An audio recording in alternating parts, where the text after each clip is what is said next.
Beli pepaya, keliru duku. Hai orang Palangkaraya, I love you.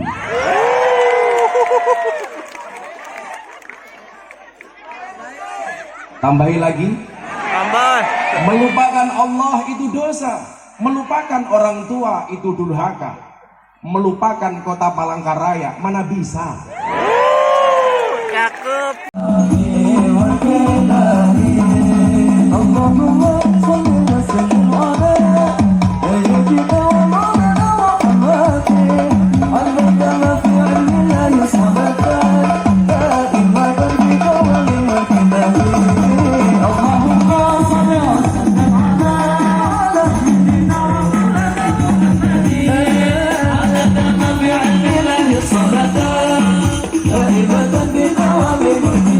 Wah, itu datang.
linuriyahu min ayatina innahu Allahul azim.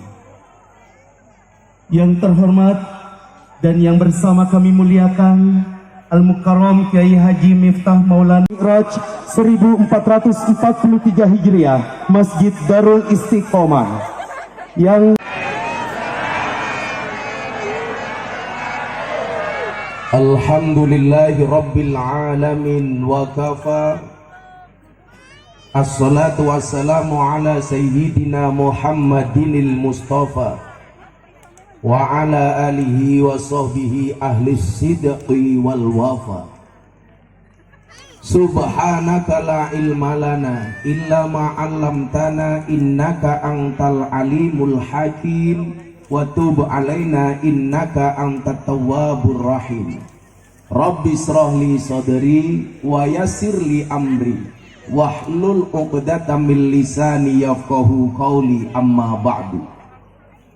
Hadratal muhtaramin, para masyayikh, para kiai, para habaib, tokoh agama, tokoh masyarakat, segenap pengurus cabang Nahdlatul Ulama Kota Palangkaraya, jajaran Suriah dan Tanfidiyah, berikut banom-banomnya yang saya muliakan. Para pejabat yang berkenan hadir dalam semua tingkatannya, wabil khusus Bapak Wali Kota, segenap jajaran Forkompinda, TNI Polri, baik dari Polda maupun dari Kota Palangkaraya yang saya hormati, segenap panitia pengajian yang saya banggakan, kaum muslimin wal muslimat rahimakumullah. Bila teman membuatmu kecewa, bila pasangan membuatmu terluka, dan bila corona membuatmu menderita, yakinlah Gus Miftah hadir dengan membawa cinta.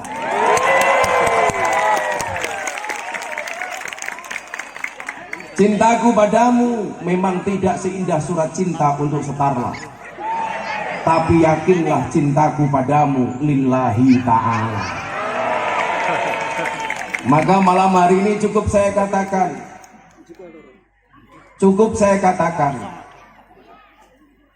beli pepaya keliru duku. Hai orang Palangkaraya, I love you.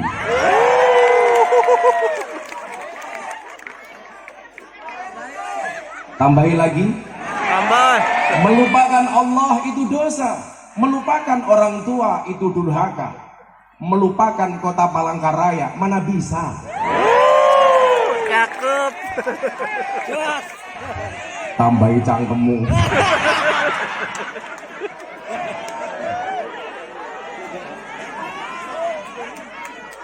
Malam hari ini kita bersyukur Allah Subhanahu wa ta'ala memberikan karunia-Nya kepada kita, memudahkan langkah kaki kita untuk menuju taman-taman surga, di mana Rasulullah mengatakan idza marartum biryadil jannah farta'u, ketika kamu melintasi taman surga singgahlah. Para sahabat bertanya kepada Nabi, ya Nabi, ini masih di dunia, apa yang dimaksud dengan taman surga? Wa ma hiya riyadul jannah? Rasulullah bersabda, qala khilaku dzikri wa majalisul ilmi. Yang namanya taman surga adalah majelis zikir dan majelis ilmu. Maka semuanya yang hadir malam hari ini, saya yakin atas kecintaanmu kepada baginda Nabi, semuanya sudah pegang insya Allah tiket surganya Allah Subhanahu wa ta'ala. Saya selalu bilang, saya besok masuk surga yang ngawal Banser.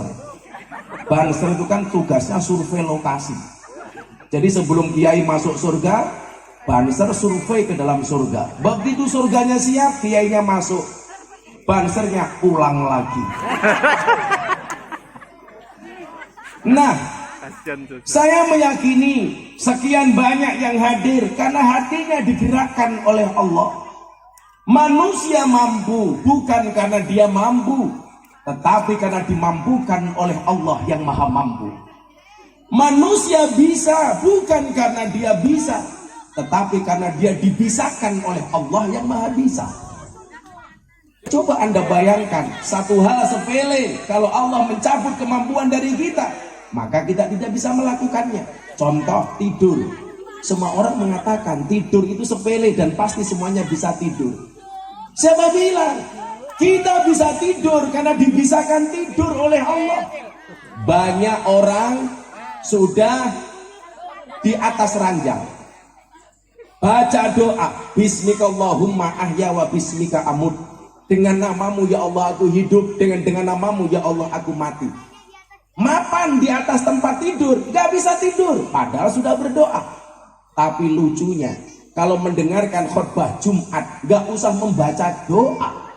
Begitu khotibnya, ya ma'asyiral muslimin, tidur. Maka saya bilang, obat tidur yang paling mustajab adalah khutbah Jumat.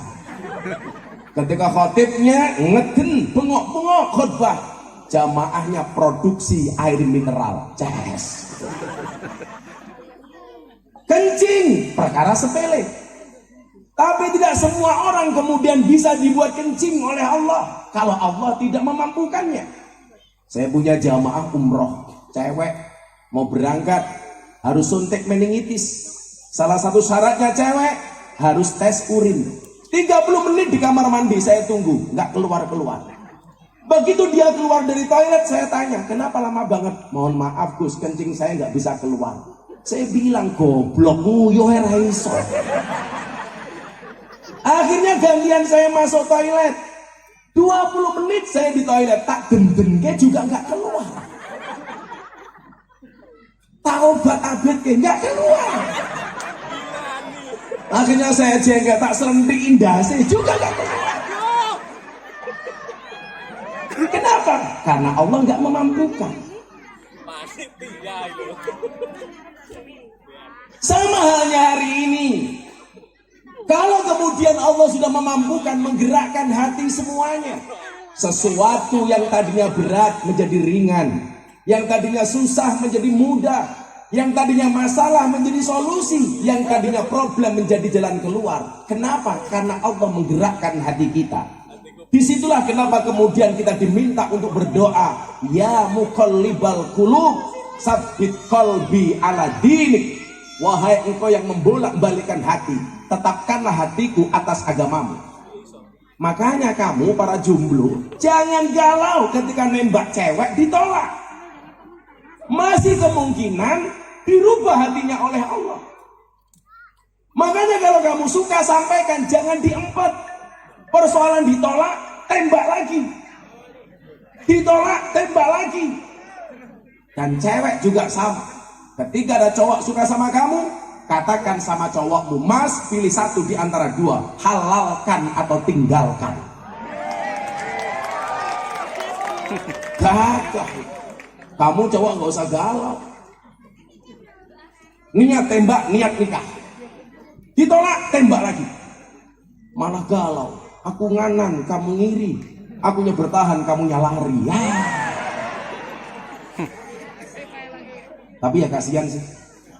Nyamuk saja ditepuk pakai 2 belah telapak tangan. Masa cintamu bertepuk sebelah tangan? Tapi santai, sejomblo-jomblonya kalian pasti akan berakhir. Amin. Di mana berakhirnya? Kalau tidak di pelaminan, minimal di pemakaman. Nah, Allah yang membolak-balikan hati. Begitu banyak orang yang niat hadir, tetapi karena satu persoalan gak bisa hadir. Mungkin ada di antara kita yang sebenarnya tidak mau hadir, tetapi Allah menggerakkan hati kita untuk hadir.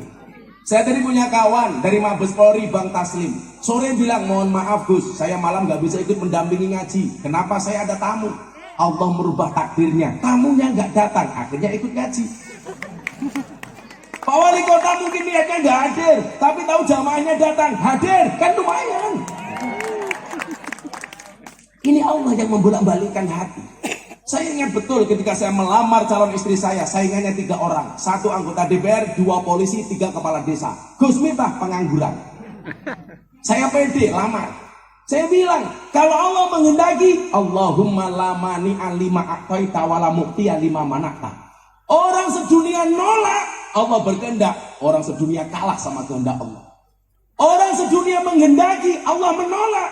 Allah tetap menang daripada kehendak manusia.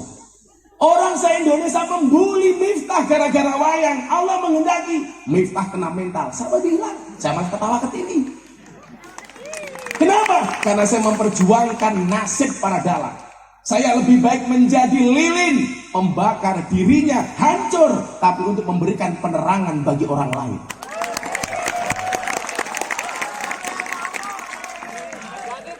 Kenapa? Karena kita punya Allah. Qalbun mu'min baitullah. Rumahnya orang beriman adalah, hatinya orang beriman adalah rumahnya Allah.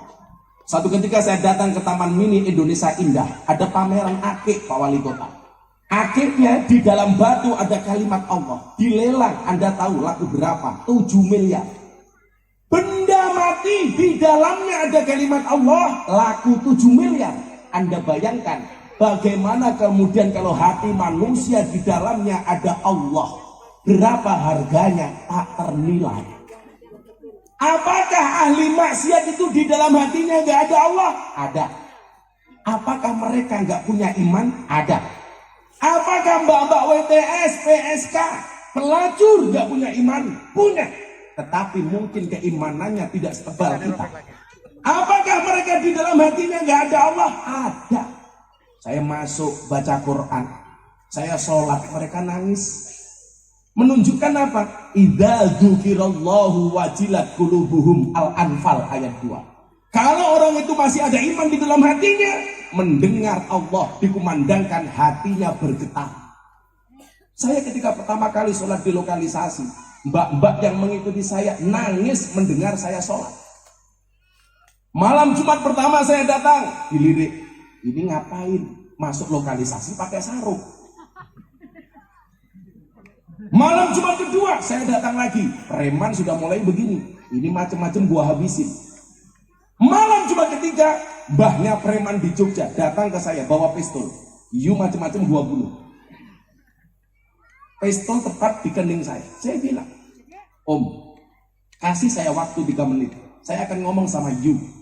Kalau yang saya sampaikan salah silahkan tembak saya. Tapi kalau saya benar tolong dukung saya. Akhirnya saya dibawa masuk ke sebuah ruangan. Saya diinterogasi. Tujuan kamu masuk ke sini apa?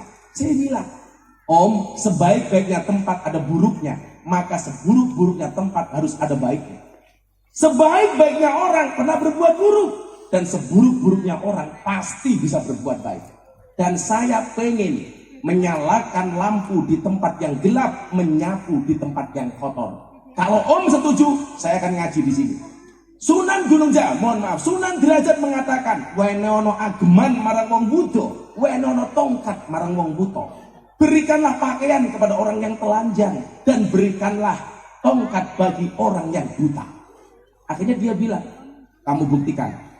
Kalau kamu mampu saya dukung, kalau kamu salah kamu saya bunuh. Oke. Saya sholat lagi di musola. Di lokalisasi Sarkem itu ada musola namanya MTS, Musola Tengah Sarkem. Saya sholat di situ. Begitu saya sholat, ada mbak-mbak PSK 5 orang mengikuti di belakang saya. Wow, langsung saya keringat dingin. Jangan-jangan diperkosa. Padahal nggak diperkosa, mapan. Saya sholat. Allahu Akbar. Biasanya bacaan sholat tahajud saya sir. Tapi karena ada yang mengikuti di belakang saya baca secara jahar. Saya baca kencang. Saya masih ingat betul. Yang saya baca adalah surat Al-Muzammil. Mbak-mbak di belakang semuanya mendengarkan. Ya ayyuhal muzammil qumil laila illa qalila nisfahu aw inqus minhu qalila aw zid alaihi warattilil qur'ana tartila inna sanulqi alaika qawlan saqila. Mbak-mbak di belakang saya Pak nangis denger orang ngaji. Saya batin, lonte denger ngaji nangis. Rokaat kedua saya teruskan ayatnya, saya ikut-ikutan nangis. Kenapa? Karena ingat dosa. Enggak, gengsi. Lonte saja nangis, masa saya enggak? Disitulah kemudian saya timbul niatan, ini orang harus mendapatkan pengajian. Ini orang harus diselamatkan. Mereka butuh Allah, tetapi nggak ada fasilitas. Akhirnya saya jemput bola, selesai pengajian mereka tanya, Gus, jenengan itu aneh. Orang kesini biasanya mereka mau beli apa Mbak? Kroto. Apa itu kroto? Pakan mano. Makanan burung. Burungnya siapa? Burungmu. Anda kok di sini sholat, maunya apa? Saya bilang, Mbak, boleh nggak saya menggelar pengajian di sini tahun 2000? Emangnya mau? Mau. Selama kalian mau, saya akan datang. Bisa, bisa. Boleh, boleh. Kenapa Gus? Saya ditanya, Mbak ingat, orang baik punya masa lalu dan orang jelek pasti punya masa depan. Itulah alasan kenapa kaca mobil bagian depan pasti lebih besar daripada kaca spion. Jawabannya adalah karena masa lalu kita lebih, mohon maaf, karena masa depan kita lebih besar daripada masa lalu kita. Nerima Pak mereka. Akhirnya pengajian pertama disepakati yang datang 35 orang. Sudah dengan menggunakan pakaian dinas masing-masing. Yang bawah naik ke atas, yang atas turun ke bawah. Wow. Kang, mereka duduk dan nunggu pengajian saya. Saya bawakan konsumsi sendiri, saya bawa nasi bungkus sendiri. Saya tenteng sendiri. Jalan kaki saya bawa. Preman-preman semuanya liatin, ini orang maunya apa. Begitu saya duduk di bawah, ternyata tidak semua PSK mau niat ngaji, tetapi banyak yang godain ustadznya. Begitu saya ngaji, Assalamualaikum warahmatullahi wabarakatuh, mbak-mbaknya malah buka roknya, Gus Miftah. Karena pengalaman itulah sejak saat itu saya pakai kacamata hitam. Bukan karena menjaga pandangan, supaya kalau ngelirik nggak kelihatan. Pintar matamu. Ya tentunya untuk menjaga pandangan lah. Tapi kalau saya bilang seperti itu sok suci, ya biasalah manusia. Nah, kenapa kemudian saya lakukan itu? Sekarang begini hitung-hitungannya.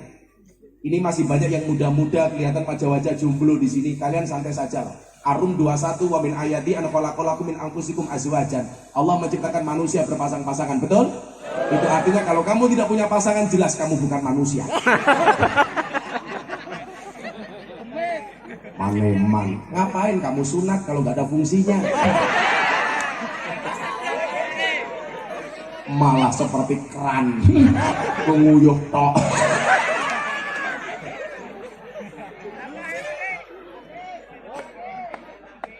Coba kita hitung-hitungan begini. Saya tadi bilang, orang baik punya masa lalu, orang jelek punya masa depan. Kali ini kalau Anda mengatakan diri Anda baik, siapa yang bisa menjamin Anda bisa mati dalam keadaan baik? Tidak ada.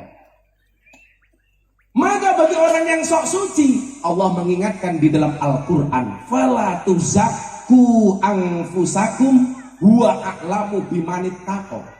Kamu jangan merasa sok suci, bro. Dia Allah yang paling tahu siapa di antara kalian yang paling bertakwa. Maka saya mengatakan, ahli maksiat yang khawatir dengan kemaksiatannya lebih baik daripada ahli ibadah yang sombong dengan ibadahnya. Pada akhirnya surga itu akan ditempati oleh ahli maksiat yang mau bertobat, bukan orang yang sok suci namun pada akhirnya tersesat. Betul? Bisa jadi dosamu sebesar kapal, tapi yakinlah ampunan dan maghfirah dari Allah lebih luas dibandingkan lautan. Gak ada yang bisa menjamin kamu hari ini baik, matinya dalam keadaan baik. Siapa yang bisa menjamin? Saya tiap hari sudah pengajian, Gus, gak jaminan. Saya sudah umroh 30 kali, Gus, gak jaminan. Saya sudah sedekah banyak, gak jaminan. Siapa yang bisa menjamin? Itulah alasan kenapa Nabi Muhammad, walaupun dia dijamin masuk surga, Nabi Muhammad itu maksum.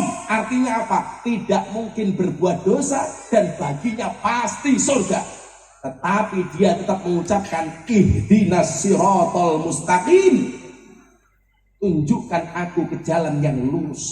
Kurang apa Nabi Muhammad? Maka saya kaget. Seminggu setelah Deddy Corbuzier masuk Islam, saya ajak Jumatan di Masjid Bintaro.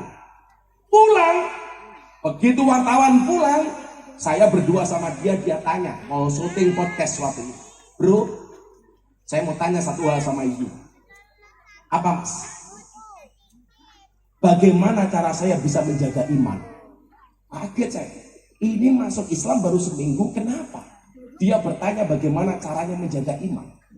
Akhirnya saya tanya, kenapa kamu tanya bagaimana cara menjaga iman? Gus, denger enggak? Tadi pas Jumatan, khotibnya bilang, ya ma'asyiral muslimin, bertakwalah kalian semua kepada Allah, dan janganlah kalian semua mati kecuali dalam keadaan Islam, kecuali mati dalam keadaan iman. Bagaimana saya bisa menjaga iman? Saya waktu itu Pak nangis. Ini orang baru masuk Islam seminggu sudah tanya seperti itu. Kita yang setiap tahun, setiap hari Jumatan gak pernah bertanya. Kenapa? Karena kalau Jumatan tidur. Ini si botak tanya. Dan setiap kali Dedi tanya, saya harus bisa jawab. Masa gondrong kalah sama gundul? Kan aku malu. Dedi itu kan apa-apa bisa, nggak bisa cuma satu, nyisir rambut.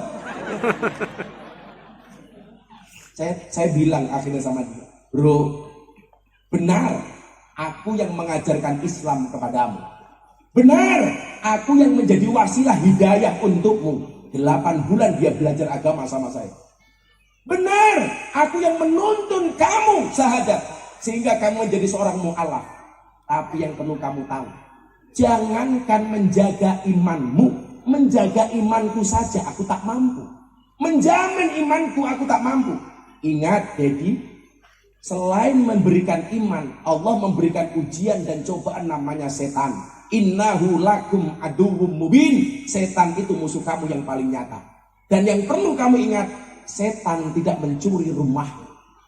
Setan tidak mencuri mobilmu, tidak mencuri sertifikatmu, tidak mencuri depositomu. Tetapi setan senantiasa mengintai imanmu dan berusaha mencurinya darimu. Kenapa? Karena setan tahu harta yang paling berharga bagi seorang mukmin adalah iman. Bagi seorang muslim adalah iman. Dan kamu harus berusaha menjaganya. Bingung dia. Oh begitu ya? Kamu menyesal? Ayo murtad lagi. Enggak ya. Artinya apa? Enggak ada di antara kita malam hari ini yang bisa menjamin kamu lahir dalam keadaan Islam. Pasti mati dalam keadaan Islam. Siapa yang bisa menjamin? Oh saya pengurus PCNU, gak jaminan bro. Ini rompinya NU, masuk surga. Rompinya. Orangnya embuh. Maka coba kita lihat dalam lembaran sejarah. Kopinya mana ya? Oh di sini. Di mana-mana kopi itu pakai cangkir. Kopi itu pakai gelas goblok. Udah dingin lagi. Gak gaul loh, katanya di kota. Ini untuk Pak Wali aja. Allahumma kopi panas, Al-Fatihah.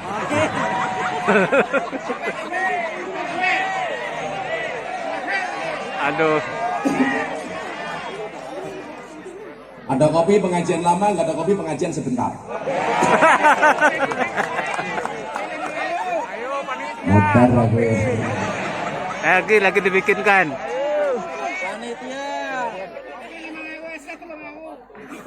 Ya, malah diregani. Kopi 5.000, es teh 3.000. Itu susu malah kayak germol. Shallu ala Nabi Muhammad. Ini mumpung yang hadir saya lihat wajahnya banyak yang muda-muda, kecuali yang depan-depan tua-tua. Dia begitu wis tua, jilbabnya pink lah. Menjijikkan.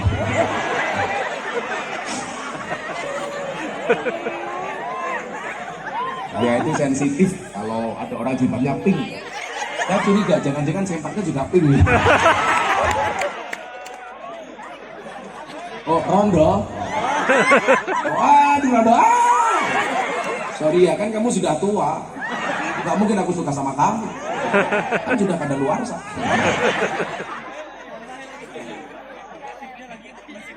Tapi nggak apa-apa mas, kalau kamu nikah dengan janda itu enak. Nggak ada malam pertama, adanya malam terusan. Lanjutkan. Bukan. Kalau kamu menikah dengan janda berbahagialah. Minimal janda itu jujur, sudah tidak gadis lagi. Daripada kamu nikah dengan gadis tapi rasa janda.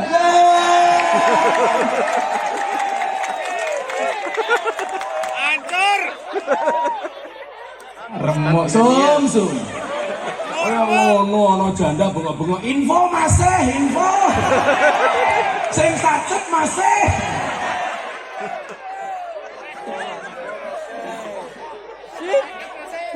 Koncone kudu dipikir no.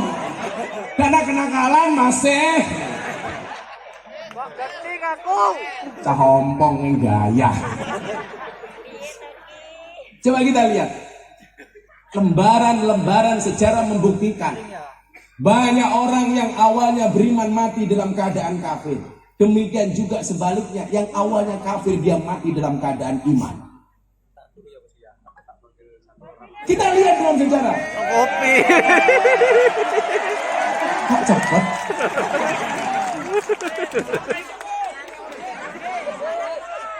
Sing satset masih. Kalau di suku kopi masih panas langsung diminum. Ingat, jangan salahkan kopimu dingin. Kenapa? Karena ketika hangat tidak pernah kau hargai.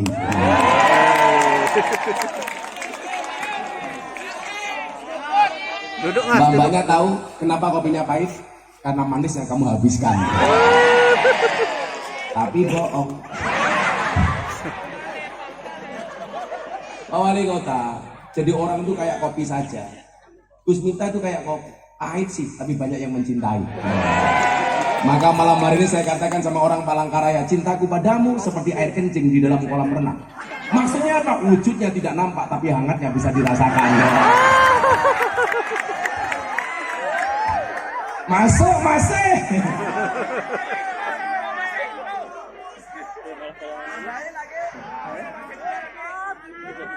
Jangan merondo yang ngopo. Santet meteng loh. Cangkeme nganggur Mas. Lah ya rondo ya nganggur kok. Mosok rondo ya karo kowe.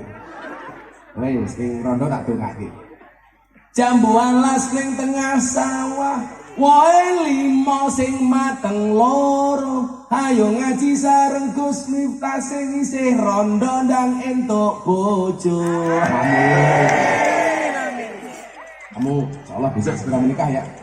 Wih dolanan HP, HP ini cross yang gaya. Nanti Hadro nyanyi sama mas-mas saya, tapi yang gaul-gaul. Insya Allah saya besok masuk surga, anak Hadro ikut. Saya masuk surga, anak Hadro ikut. Amin. Tapi yaitu di surga saya kelon sama bidadari, kalian Hadroan. Asik ya. Konsolnya yang dipikir no mas. Sallallahu Nabi Muhammad. Coba kita lihat lembaran sejarah. Begitu banyak orang yang hidup dalam keadaan iman, matinya dalam keadaan kafir. Ada Nabi Musa, itu punya musuh besar, dimusuhi oleh ulama. Di zaman Nabi Musa ada ulama besar namanya Bal'am bin Bahura. Namanya Bal'am itu batasnya. Kalau dia berdoa pasti diijabah oleh Allah. Kata orang Jawa apa? Idu geni. Saomong-omongnya mandi. Tapi Anda tahu, Bal'am bin Bahura ulama besar di masa Nabi Musa mati dalam keadaan kafir. Kenapa? Karena kesombongannya. Karena kesombongannya. Kafir. Apa meneh awake dhewe yang bukan siapa-siapa. Mbak, minggir Mbak, mereka datang pengen melihat wajahku, tidak pengen melihat bokongmu. Minggir kecil lagi. Duduk di sini kalau mau, nggak apa-apa kayak Banser itu loh. Duduk tanpa tikar, pulang pengajian little body. Apa itu silite gatel kelebon medi.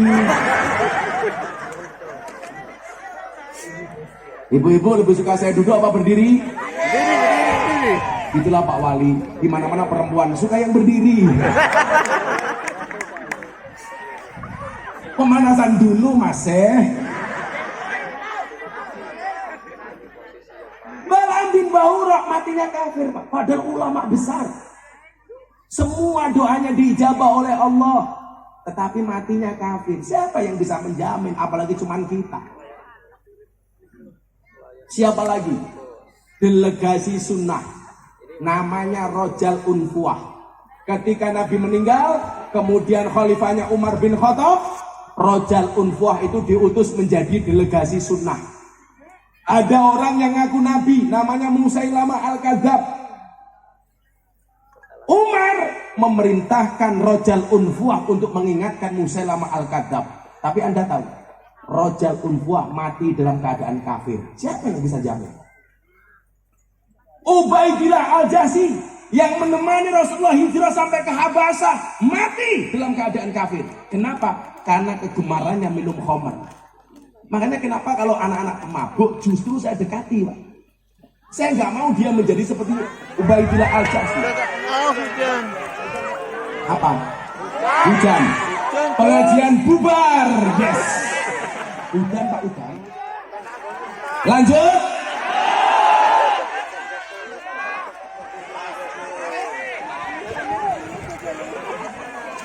Dungani Gus. Terus. Dungani Gus. Alhamdulillah. Lanjut. Lanjut. Kena hujan saya berdiri pengen melu udanan. Silakan bubar, silakan. Ya jadi. Duduk. Jadi hilang. Sallallahu Nabi Muhammad. Terserah mau lanjut mau pulang. Lanjut. Wes angel. Duduk. Yuk selawatan dulu. Kita sambut hujannya dengan salat, mudah-mudahan dihentikan oleh Allah. Amin. Shalli wa sallim daiman. Shalli wa sallim daiman